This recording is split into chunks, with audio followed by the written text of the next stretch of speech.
अजीजी ताल्लुकात, इंसान का अहम मकसद स्वस्थ जिंदगी और सुखी जिंदगी। इंसान अपनी रोजमर्रा की जिंदगी में सुबह शाम कोशिशें करता है ताकि वो एक खुशहाल जिंदगी बसर कर सके। लेकिन क्या आपको ये लगता है कि इंसान सही रूप से जिंदगी बसर कर रहा है?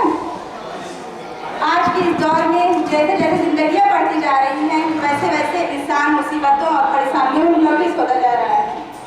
इस तेज रफ्तार दुनिया में बीमारियां बढ़ती जा रही हैं। इस बढ़ती हुई जिंदगी में इंसान जैसे जैसे आगे बढ़ने की ख्वाहिशें करता जा रहा है, वैसे वैसे वो अपनी कीमती चीज को भूलता जा रहा है, और उसकी वो कीमती चीज सेहत है। आज तरह तरह की बीमारियां फैलती जा रही हैं। उनमें कुछ बीमारियां ऐसी भी हैं जिनका इलाज अभी नहीं पता है।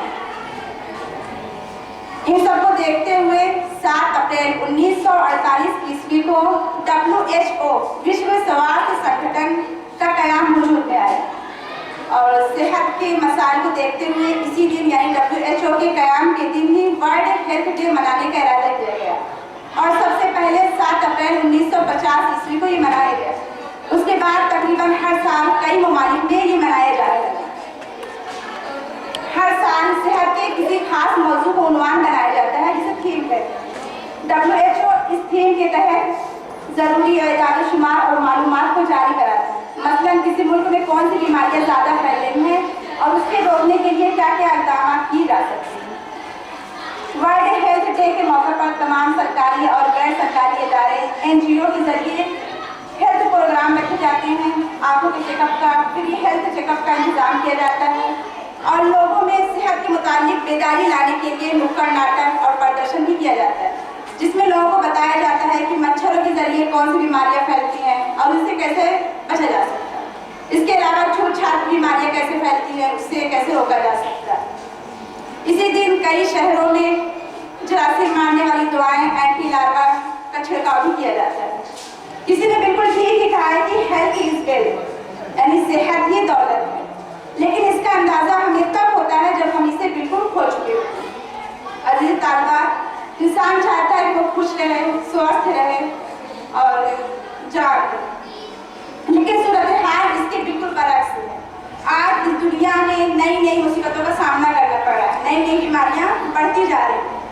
आखिर इंसानियत को और इस दुनिया को इन सब से निजात कब मिलेगी? ये ऐसे सवालात हैं जिन पर पूरी दुनिया के लोग, पूरी दुनिया के माहिरीन इस पर सर जोड़कर गौर कर रहे हैं, लेकिन कोई मसला समझ नहीं आ रहा है। जैसे जैसे दवाइयाँ बनाई जा रही हैं, वैसे वैसे बीमारियाँ बढ़ती भी जा रही हैं। पहले डॉक्टर कम थे, दवाइयाँ कम थी, रिसर्च कम थे, अस्पताल कम थे।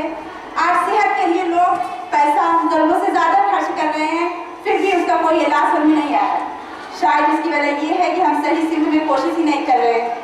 लोगों ने गौर किया तो ये बात समझ में आई कि दरअसल हम पैसा तो हम अपने वसाइल को दवाओं को बनाने में खर्च कर रहे हैं, लेकिन हम ये नहीं जानने की कोशिश कर रहे हैं कि उनकी वजह क्या है, और ना ही उस वजह को दूर करने की कोशिश कर रहे हैं। तो जहाँ हम अपने वसाइल को दवाइयाँ बनाने में खर्च कर रहे हैं, वहीं हमें उसकी वजह को भी तलाश करना जरूरी है ताकि उससे निपटा जा सके। और एक चीज़ जो मेरे समझ में आई है वो ये है कि जैसे बीमारियाँ और मर्द जो बढ़ रहे हैं, उसकी असल वजह ये है कि हमने नेचर से दूरी इख्तियार कर ली है। जैसे जैसे हम नेचर से दूर होते जा रहे हैं, वैसे वैसे बीमारियाँ बढ़ती जा रही हैं। आज की भी ज़रूरत है कि हम ये मसनूई दुनिया को छोड़कर फिर से नेचर की तरफ बढ़ें। यही हमारी फितरत और हमारे तकलीफ का मदावा है। इसके अलावा और भी कोई कोशिश बहुत ज़्यादा फायदेमंद नहीं हो सकती। नेचर हमसे ये चाहती है कि हम जल्दी सोएं और जल्दी उठें, जबकि हम देर से सोने और देर से उठने के आदी हो गए हैं। फज्र और इशा की नमाज पर जब दौर के फायदे पर गौर किया गया तो एक बात ये भी सामने आई कि अल्लाह ताला ये चाहता है कि हम जल्दी सोएं और जल्दी उठें।